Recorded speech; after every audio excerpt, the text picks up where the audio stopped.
যখন সোশ্যাল মিডিয়াতে দেখি ভালোবাসার আসাম থেকে ভালোবাসার বন্যা বয়ে যায়, তখন তো আমাকে ছুটে আসতেই হবে এখানে।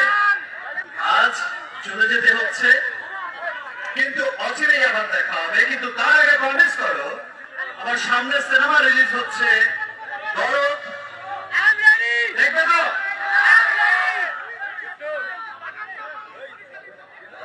রিলিজ হচ্ছে রাজকুমার, তোমাদের রাজকুমার, দেখবে তো?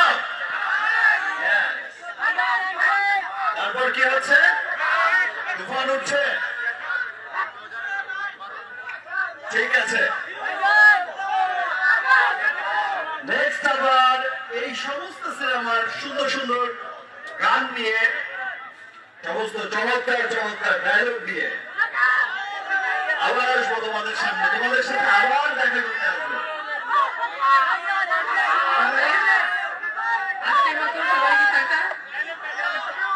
ঠিক আছে।